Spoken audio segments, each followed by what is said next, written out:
اعوذ باللہ من الشیطان الرجیم بسم اللہ الرحمن الرحیم والذین کذبوا بآیاتنا سنستدرجہم من حیث لا یعلمون واملی لہم ان کیدی متین اولم یتفکروا ما بصاحبہم من جنہ ان هو الا نذیر مبین اولم ینظروا فی ملکوت السماوات والارض وما خلق اللہ من شیء وان عسیٰ ان یکون قد اقترب اجلہم فبأی حدیث بعدہ یؤمنون من یضلل اللہ فلا ہادی لہ ویذرہم فی طغیانہم یعمہون یسألونک عن الساعۃ ایان مرساہا قل انما علمها عند ربی لا یجلیہا لوقتہا الا ہوا ثقلت فی السماوات والارض لا تأتیکم الا بغتہ یسألونک کأنک حفی عنہا قل انما علمها عند اللہ ولکن اکثر الناس لا یعلمون قل لا املک لنفسی نفعا ولا ضرا الا ما شاء اللہ ولو کنت اعلم الغیب لاستکثرت من الخیر وما مسنی السوء ان انا الا نذیر وبشیر لقوم یؤمنون صدق اللہ العظیم۔ گزشتہ رکوع کے آخر میں یہ تذکرہ کیا گیا تھا کہ ایک جماعت وہ ہے جو اللہ کی آیات کا انکار کرنے والی ہے اور بہت سے انسانوں اور جنوں کو جہنم کے لیے تیار کیا ہے۔ ان کے رویے بیان کیے تھے کہ نہ تو وہ سمجھتے ہیں، نہ دیکھتے ہیں اور نہ سنتے ہیں۔ اور دوسری جماعت کا تذکرہ کیا تھا کہ ممن خلقنا امۃ یہدون بالحق وبہ یعدلون، کہ جو ہماری آیات کو ماننے والی ایک جماعت ہے، حق کو ماننے والی جماعت ہے اور عدل و انصاف کرنے والی بھی ایک جماعت ہے۔ تو قرآن حکیم نے اس رکوع میں جو ابھی تلاوت کیا گیا ہے، وہ لوگ جو اللہ کی آیات کا انکار کرنے والے ہیں ان کی تفصیلات بیان کی ہیں، انہیں دعوت دی ہے سچائی کی طرف، حق کی طرف۔ قرآن حکیم کہتا ہے والذین کذبوا بآیاتنا، وہ لوگ جو ہماری آیات کو جھٹلاتے ہیں، سنستدرجہم من حیث لا یعلمون، ہم انہیں آہستہ آہستہ پکڑیں گے کچھ اس طرح سے کہ انہیں پتہ بھی نہیں چلے گا۔ جو لوگ عدل و انصاف کا راستہ اختیار نہیں کرتے، ظلم اور زیادتی، دنیا کی سرمایہ پرستی اور خواہشات میں مبتلا رہتے ہیں، اللہ کے احکامات کو دل و جان سے تسلیم نہیں کرتے، تو اللہ پاک فرماتے ہیں کہ ہم بتدریج آہستہ آہستہ انہیں کچھ دنیا میں استدراج کر دیتے ہیں کہ بڑا ان کے لیے کھانے پینے کا انتظام، تعیشات، خواہشات پوری ہوتی ہیں، بظاہر دنیا میں بڑے کامیاب اور ترقی یافتہ ہوتے ہیں، کاروبار عروج پہ ہوتا ہے، کام کاج ترقی کر رہا ہوتا ہے، سیاست اور معیشت کی طاقت مضبوط بنتی ہے بظاہر، لیکن باطنی طور پر کھوکھلے ہوتے جاتے ہیں۔ استدراج، رسی ڈھیلی چھوڑنا، جیسے وہ مچھلی کو پکڑنے کے لیے شکاری رسی ڈھیلی چھوڑتا ہے، دھاگا ڈھیلا چھوڑ دیتا ہے کہ اچھی طرح مچھلی کے حلق تک، اندر پیٹ تک کانٹا پہنچ جائے، اسے عربی میں استدراج کہتے ہیں، رسی چھوڑ دینا، درجات کو طلب کرنا استدراج ہے۔ تو درجہ بدرجہ وہ ڈور کھولتا چلا جاتا ہے۔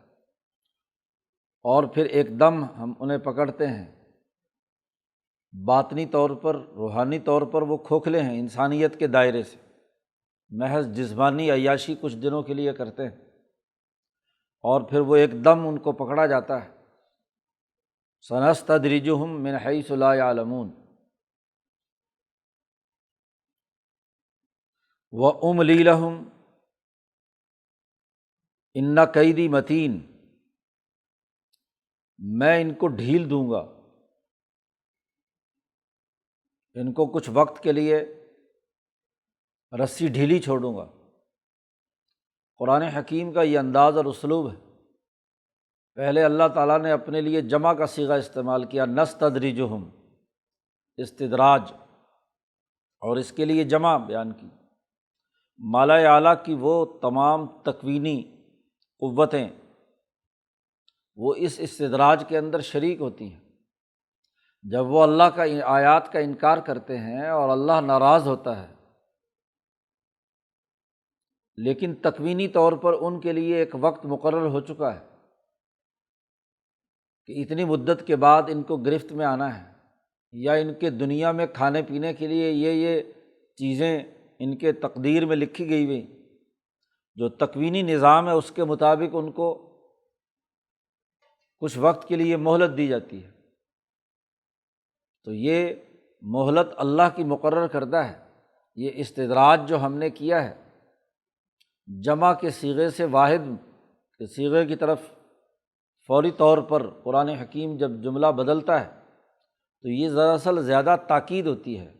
عربی بلاغت کا اصول اور ضابطہ ہے کہ جب ایک صیغے سے دوسرے صیغے کی طرف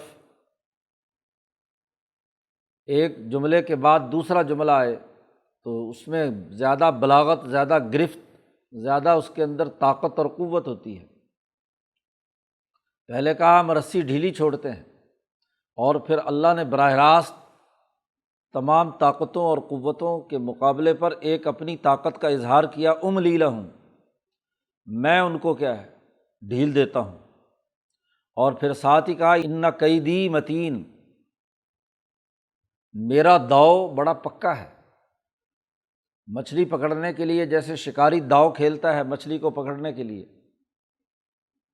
تو بسا اوقات وہ رسی چھوڑنے کے باوجود بھی مچھلی چلاک ہوتی ہے اور وہ اس پورے کانٹے کو اندر تک نہیں لے جاتی، بس گوشت کھانے کے چکر میں ہوتی ہے جو اس کے کانٹے کے ساتھ لگا ہوا ہوتا ہے۔ اور پھر جب وہ ایک دم کھینچتا ہے تو بسا اوقات کانٹا باہر رہ جاتا ہے، مچھلی نکل گئی۔ اللہ پاک فرما رہے ہیں کہ نہیں، میرا جو داؤ ہے، میں نے جو ان کو پکڑنا ہے، یہ بڑا مضبوط ہے، متین، پکا ہے، طاقتور ہے، میرے داؤ سے یہ بچ نہیں سکتے۔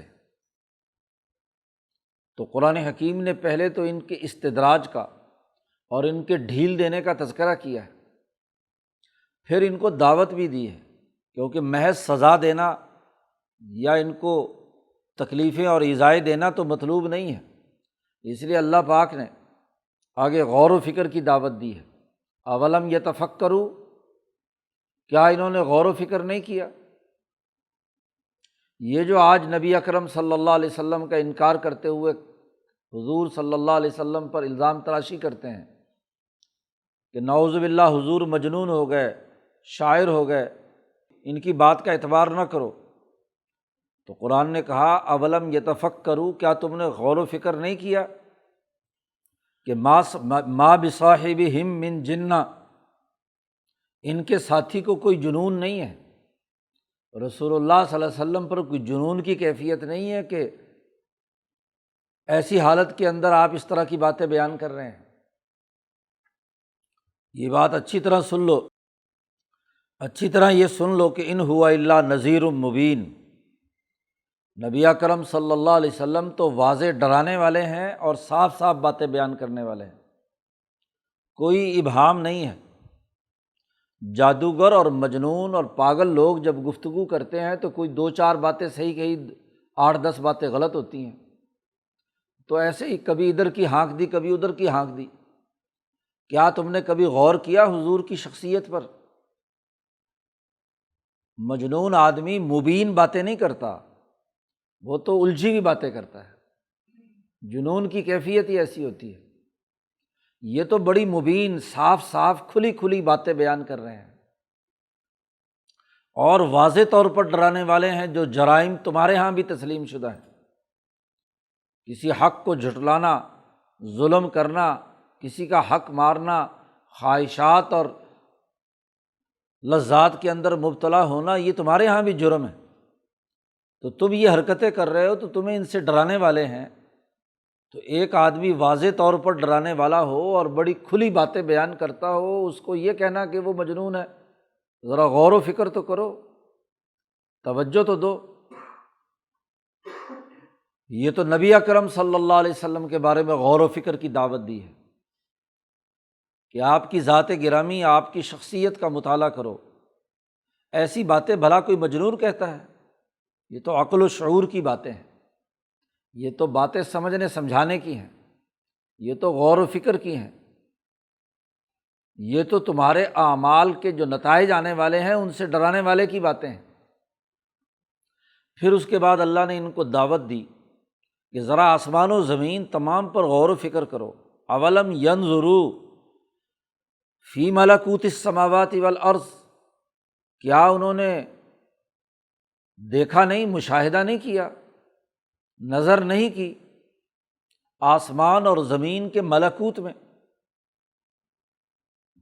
یہ زمین جو ظاہری طور پر گردش کر رہی ہے، جس پر تم بڑے مزے سے چلتے پھرتے ہو، یہ آسمان جو تمہاری حفاظت کر رہا ہے، اس کے پیچھے ایک ڈائنامک سسٹم ہے، ایک ملکوتی نظام ہے، وہ خفیہ سسٹم ہے جس سے یہ چل رہا ہے۔ کیا اس پر انہوں نے غور و فکر نہیں کیا، اس پر نظر نہیں کی؟ نظر و فکر اس حقیقت کا نام ہے کہ آدمی معلوم دیکھ کر مجہول تک پہنچ جائے، دھواں دیکھ کر آگ تک پہنچ جائے کہ یہ جو دھواں نکل رہا ہے ضرور کہیں نہ کہیں نیچے آگ لگی ہوئی ہے۔ یہ جو آسمان ہے، یہ زمین ہے، تو ضرور یہ دلالت کرتا ہے کہ اس کا کوئی نہ کوئی بنانے والا ہے، کوئی نہ کوئی اس کا نظام چلانے والا ہے، کوئی چیز از خود تو نہیں چل رہی ہوتی۔ بظاہر گاڑی کے پہیے گھوم رہے ہیں، لیکن نظر کسے کہتے ہیں؟ غور و فکر اور نظر، کہ ظاہری چیز کو دیکھ کر جو معلوم آپ کو نظر آ رہی، اس کے پیچھے جو کار فرما قوت ہے، اس تک اپنی نظر کو دوڑانا، وہاں تک پہنچانا۔ تو آسمان و زمین کے ملکوت پر انہوں نے نظر نہیں کی۔ وہ دیہاتی جس سے پوچھا گیا کہ اللہ کو تم تسلیم کرتے ہو؟ اس نے کہا کیوں نہیں۔ اس نے بڑی عجیب بات کہی، عرب بدو تھا، اس نے کہا البعرۃ تدل علی البعیر، صحرا کے اوپر اونٹ چراتے تھے، تو اونٹوں کی مینگنیاں جو وہ کرتا ہے تو وہ راستے میں گرتی چلی جاتی ہیں، تو اگر کوئی آدمی اونٹ گزرنے کے بعد وہاں اونٹ کی مینگنیاں دیکھے تو ضرور اسے معلوم ہوگا کہ یہاں سے اونٹ گزر کے گیا ہے، حالانکہ بظاہر اونٹ نظر نہیں آ رہا۔ تو اس نے کہا البعرۃ تدل علی البعیر، تو اتنا بڑا آسمان، اتنی بڑی زمین، اتنے سورج چاند ستارے، یہ کسی خالق پر دلالت نہیں کرتے بھلا؟ یہ بھی تو اس اللہ پر دلالت کرتے ہیں۔ تو قرآن نے کہا یہ نظر کرو، ملکوت السماوات والارض وما خلق اللہ من شیء، اور جو کچھ اللہ نے کوئی چیز بھی پیدا کی ہے، تو مخلوق کو دیکھ کر اللہ تک پہنچنے کی کوشش کرو۔ آسمان و زمین نظر نہیں آتے تو جو بھی چیز تمہارے سامنے ہے، کھانا پینا پہننا، یہ گرد و پیش کی تمام چیزیں جو اللہ نے پیدا کی ہیں، ان پر نظر کرو۔ اور وَأَنْ عَسَىٰ أَن يَكُونَ قَدِ اقْتَرَبَ أَجَلُهُمْ، اور اس بات پر غور کرو کہ ان تمام چیزوں کی جو مقررہ مدت ہے وہ قریب آ رہی، ہر مخلوق جو پیدا کی جاتی ہے اس کے وجود کا ایک دورانیہ ہے، جب وہ دورانیہ مکمل ہوتا ہے تو وہ ختم ہو جاتی ہے۔ تم دیکھتے ہو کہ غذا ایک وقت تک برقرار رہتی ہے، اس کے بعد بدبودار ہو جاتی ہے۔ ایسے ہی باقی تمام چیزیں، کپڑے ہیں ایک وقت تک ہوتے ہیں، بوسیدہ ہو جاتے ہیں۔ تو کیا یہ انسان، اس کی مقررہ مدت نہیں آئے گی؟ یہ بھی جب بوڑھا ہو جاتا ہے، ناکارہ ہو جاتا ہے، مرنے کے قریب ہوتا ہے، تو اس کی بھی تو موت آنی ہے، اور موت کے بعد جزا و سزا بھی تو ہونی ہے۔ اب یہ غور و فکر کی دعوت دی، پھر نظر و فکر کی دعوت دی۔ فَبِأَيِّ حَدِيثٍ بَعْدَهُ يُؤْمِنُونَ۔ اب اس بات کے بعد کس چیز پر تم ایمان لاؤ گے؟ نبی اکرم صلی اللہ علیہ وسلم نے یہ جو حدیث بیان کر دی، یہ جو قرآن آ گیا، اتنی کھلی کھلی باتیں بیان کر رہا ہے، اس کے بعد اور کون سا ایسا کلام ہے، ایسی کون سی بات ہے جس پر تم ایمان لاؤ گے؟ غور و فکر کرو۔ اصل بات یہی ہے کہ من یضلل اللہ فلا ہادی لہ، جس کو اللہ گمراہ کرے اس کو کوئی ہدایت دینے والا نہیں ہو سکتا، جتنی مرضی اس کو دلائل دو۔ وَيَذَرُهُمْ فِي طُغْيَانِهِمْ يَعْمَهُونَ، اور اللہ ایسے لوگوں کو ان کی سرکشی میں سرگرداں پاگلوں کی طرح، مجنونوں کی طرح چھوڑ دیتا ہے، کیونکہ جب وہ اپنے کسب و اختیار سے گمراہی کا راستہ ایک دفعہ اختیار کرتے ہیں تو پھر اللہ تمام تر ہدایات اور رہنمائی دینے کے بعد نبی اکرم صلی اللہ علیہ وسلم کے پیغام کے آنے کے باوجود بھی وہ تو جب اسے تسلیم نہیں کرتے تو اللہ انہیں چھوڑ دیتا ہے، جاؤ، سرکشی کی رسی ان کی ڈھیلی چھوڑ دیتا ہے اور پھر اچانک گرفت میں لاتا ہے۔ یسألونک عن الساعۃ، بات ماننے کے بجائے حضور صلی اللہ علیہ وسلم جب یہ کہتے ہیں کہ قیامت آنے والی ہے، قد اقتربت الساعہ، ہاں جی قریب ہے قیامت، کبھی قریب ہے انقلاب، تو یہ پوچھتے ہیں آپ سے کہ یہ انقلاب کب آئے گا؟ عن الساعۃ ایان مرساہا، کس وقت قائم ہوگا؟ یہ کون سی گھڑی ہے؟ جب یہ دنیا میں عذاب آنا ہے یا پوری دنیا کا ٹوٹ جانا ہے؟ دونوں شمار۔ قل، کہہ دیجئے، انما علمھا عند ربی، اس کا ٹھیک ٹھیک علم تو میرے رب کے پاس ہے۔ لا یجلیھا لوقتھا الا ھو، اللہ تعالیٰ اس کو ظاہر نہیں کرے گا مگر اپنے وقت پر، اور وہی ظاہر کرنے والا ہے۔ اللہ کے علاوہ کوئی اس کے وقت کو روشن طور پر کھول کر بیان کرنے والا نہیں ہے۔ یہ بات طے شدہ ہے کہ ہر مخلوق کا ایک موت کا وقت ہے، فنا ہونے کا وقت ہے، زمین و آسمان کے بھی ختم ہونے کا ایک وقت ہے، لیکن اس وقت کا دورانیہ کیا ہے، اس کو کھول کر بیان کرنے والا صرف اللہ کے علاوہ اور کوئی نہیں ہے۔ ثقلت فی السماوات والارض، وہ وقت جب یہ قیامت آئے گی، یہ آسمان و زمین پر بڑا بھاری ہوگا، کیونکہ پورا نظام ٹوٹنا ہے، تمام چیزیں جس دائرے میں گردش کر رہی ہیں وہ سب کی سب فنا ہو جانی ہیں۔ اور ایک اور حقیقت نشانی بھی بتلا دی، دو بنیادی علامتیں بتلا دی۔ ایک تو یہ کہ جب یہ قیامت آئے گی تو آسمان و زمین پر بڑی بھاری ہوگی، زمین ٹوٹ جائے گی، پہاڑ ریزہ ریزہ ہو جائیں گے، آسمان ٹوٹ جائے گا، پوری کی پوری کائنات کے اندر تغیرات و تبدلات۔ تو جب بھی کسی کی موت آتی ہے تو وہ موت اس پر بھاری ہوتی ہے، ایک بات تو یہ ہے۔ اور دوسری بات یہ ہے کہ لا تأتیکم الا بغتہ، یہ جب آئے گی تو بالکل اچانک آئے گی، کیونکہ ایسا خوفناک عمل ہے کہ اگر اس کو قبل از وقت ظاہر کر دیا جائے تو لوگ اس کے ڈر سے پہلے ہی کیا ہے، ان کی حالت دنیا میں زندگی بسر کرنے کی نہیں رہے گی، اس لیے اچانک آئے گی، لوگ غفلت کے حال میں ہوں گے، انہیں اندازہ ہی نہیں ہوگا کہ کوئی قیامت آنے والی ہے۔ اچانک تغیر و تبدل شروع ہو جائے گا۔ پھر عجیب بات ہے، آپ سے سوال کرتے ہیں یہ کہ قیامت کب آئے گی؟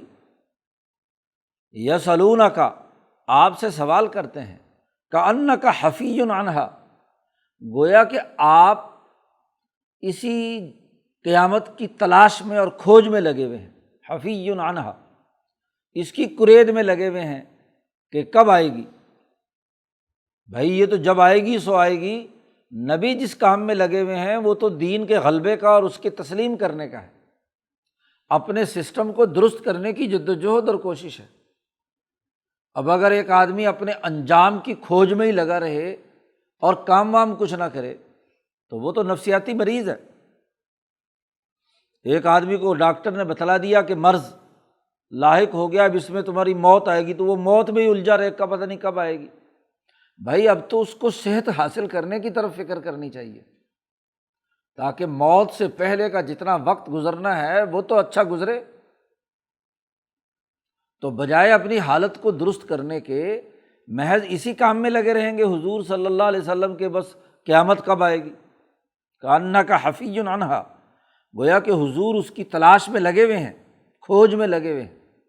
قل، اے محمد صلی اللہ علیہ وسلم کہہ دیجئے، انما علمھا عند اللہ، اس کا علم تو اللہ کو ہے، ولکن اکثر الناس لا یعلمون، اکثر لوگوں کو اس کا کوئی علم نہیں ہے۔ اور نبی کو علم بھی ہو کہ کب آئے گی تو وہ ان کو اجازت نہیں ہے کہ تمہیں بیان کرے، اکثر لوگ نہیں جانتے، اور اگر اس کو سمجھانے کی کوشش بھی کریں تو اکثر لوگوں کو سمجھ میں بھی نہیں آئے گا کہ قیامت کب آئے گی، اس کا حساب کتاب ہی سمجھ میں نہیں آئے گا۔ باقی رہی تمہارا خیال یہ ہے کہ ہم اس نبی کی بات مانیں گے جو بڑی مال و دولت رکھتا ہو، بڑی ترقیات کی بات کرتا ہو، غیب کے خزانے ہوں اور فلاں ہو اور فلاں ہو، تو اے محمد صلی اللہ علیہ وسلم آپ بتلا دیجئے کھول کر انہیں، قل لا املک لنفسی نفعا ولا ضرا الا ما شاء اللہ، میں اپنی جان کے لیے بھی کسی نفع اور نقصان کا مالک نہیں ہوں، میرے اختیار میں بھی اپنے لیے کچھ نہیں ہے، میرا کنٹرول بھی اللہ کے پاس ہے، ما شاء اللہ، جو اللہ چاہے، اللہ کی مشیت کے تابع ہے۔ میں اپنے نفع کا کام خود نہیں کر سکتا، نہ اپنے نقصان کا کام جو ہے وہ کر سکتا۔ ایک نبی اور وہ بھی امام الانبیاء، ان کی حالت یہ ہے کہ وہ اپنے آپ کو اللہ کے سپرد کر دیتے ہیں، سپردم بتو مایہ خیشرا تو دانی حساب کم و بیشرا، کہ میں نے اپنا سرمایہ اے اللہ تیرے حوالے کر دیا، جی تو جانتا ہے کہ کم و بیش کا حساب کیا ہے، میرے پاس تو اس طرح کا کوئی حساب کتاب نہیں ہے، کوئی حساب لگانے کی طاقت میرے پاس نہیں ہے کہ میں قیامت کا کوئی حساب کتاب لگاؤں۔ تو سچے انبیاء، اولیاء، علماء ربانیین اپنے آپ کو اللہ کے سپرد کر دیتے ہیں، لا املک لنفسی، میں اپنی جان کے لیے بھی نہ کسی نفع کا نہ نقصان کا، لا املک لنفسی نفعا ولا ضرا، میں مالک نہیں ہوں، الا ما شاء اللہ، سوائے اس کے جو اللہ چاہے۔ تو جتنا مجھے اللہ بتلاتا ہے اتنا مجھے علم ہوتا ہے، اور جو نہیں بتلاتا تو مجھے از خود غیب کا علم تو، وَلَوْ كُنْتُ أَعْلَمُ الْغَيْبِ، اگر میں غیب کا علم جاننے والا ہوتا، مجھے ہر بات غیب کی معلوم ہوتی اللہ کے بتلائے بغیر، تو لَاسْتَكْثَرْتُ مِنَ الْخَيْرِ، تو میں بہت بھلائیاں، بہت مال و دولت، بہت خیر، ہر طرح کی خیر اپنے لیے جمع کر لیتا، وَمَا مَسَّنِيَ السُّوءُ، اور مجھے تکلیف کبھی چھو کر بھی نہ گزرتی۔ حالانکہ غزوہ میں آپ کے دندان مبارک شہید ہوئے، آپ کو تکلیف ہوئی، ہجرت پر مجبور کر دیا گیا، شیب ابی طالب میں قید رہے 3 سال تک، غیب کا علم ہوتا تو کوئی طریقہ کار وہاں سے نکلنے کی کوشش کرتے۔ ہجرت کے لیے حضور صلی اللہ علیہ وسلم نے عام راستہ اختیار نہیں کیا، خفیہ راستے سے پہاڑوں اور جنگلوں سے لمبا راستہ طے کرتے بڑی تکلیفوں کے ساتھ حضور مکہ سے مدینہ منورہ پہنچے۔ جی 1 مہینے کے قریب حضرت عائشہ صدیقہ رضی اللہ تعالیٰ عنہ پر جو الزام لگایا منافقین نے، حضور صلی اللہ علیہ وسلم اضطراب اور تکلیف کی حالت میں رہے، نہیں پتہ چل رہا تھا کہ اصل صورتحال کیا ہے۔ اگر مجھے غیب کا علم ہوتا تو میں اس تکلیف میں مبتلا ہوتا؟ جی میرے پاس تو خیر ہی خیر جمع ہوتی۔ تو میرے پاس کوئی غیب کا علم نہیں ہے، صرف وہ علم ہے جو اللہ مجھے بتلا دیتا ہے، بس الا ماشاء اللہ۔ دیکھو یہاں اس آیت کو سمجھنے کی کوشش کرنی چاہیے۔ ایک غیب وہ ہے جو نظروں سے اوجھل ہے، عام لوگوں کی نظروں سے اوجھل ہے، اور نبی نے بتلا دیا تو وہ اللہ کے بتلانے سے بتلایا ہے۔ غیب ذاتی، علم ذاتی غیب کا حضور کو نہیں، اللہ کے بتلانے سے اس غیب کا علم ہوا۔ عام لوگوں کے نزدیک چونکہ وہ غیب تھا تو نبی نے جب بتلایا تو لوگوں نے سمجھ لیا کہ حضور کو علم غیب حاصل ہے۔ وہ علم غیب جس کا تعلق خود اپنی ذات کے تعلق سے ہے وہ نہیں، وہ علم غیب جو اللہ نے بتلا دیا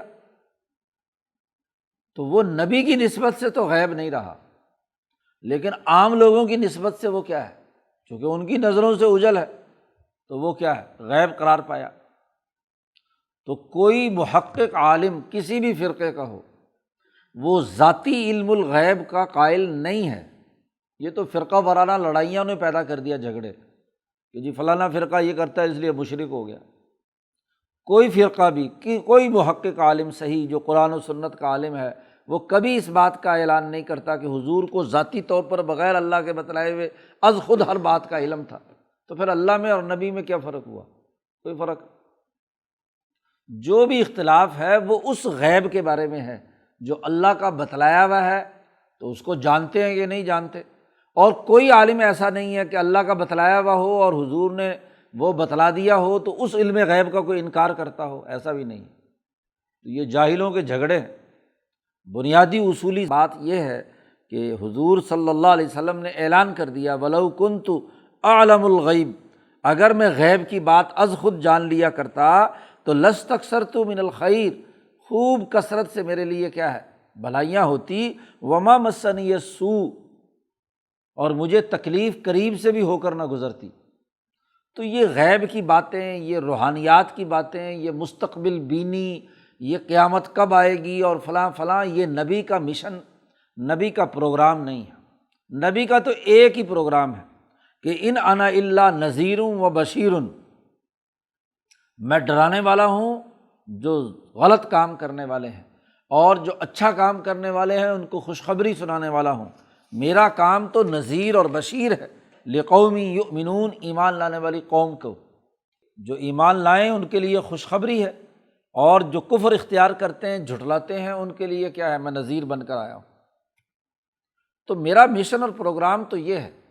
اب یہ کہو کہ جی ان کو غیب کا علم ہے، یہ پوچھو کہ جی قیامت کب آئے گی، یہ کہو کہ جی نعوذ باللہ ان کو تو کوئی جنون ہو گیا، کوئی غیب کی باتیں، جیسے مجنون آدمی کسی جن سے رابطہ پیدا کر کے وہ کچھ باتیں بیان کرتا ہے، ایسی ویسی کوئی بات نہیں ہے، اور نہ اس طرح کی روحانیات کا میں ذمہ دار قرار دیا گیا ہوں۔ میں تو واضح طور پر ایک پروگرام لے کر آیا ہوں، اور وہ پروگرام یہ ہے کہ ظلم، زیادتی، بد اخلاقی، انسان دشمنی، اللہ کے مقابلے میں تکبر اور غرور، ان تمام بد اخلاقیوں سے تمہیں ڈراؤں، اور جو صحیح عمل کرنے والے ہیں ان کو خوشخبری سناؤں۔ میرا پروگرام تو دین کے عملی نظام کو غالب کرنے کا ہے۔ یہ اس طرح کی روحانیات کے چکر میں پڑھ کر اور غیب کی باتوں کے چکر میں پڑھ کر توہمات میں مبتلا ہونا، یہ میرا دائرہ کار نہیں ہے۔ نبی کا بنیادی کام یہ ہے، اس لیے غور و فکر کرو اور دین کی باتوں کو سمجھ کر اس پر عمل کرنے کی کوشش کرو۔ یہ دعوت دی قرآن حکیم نے۔ اللہ تعالیٰ قرآن حکیم کو سمجھنے اور اس پر عمل کرنے کی توفیق عطا فرمائے۔ اللہ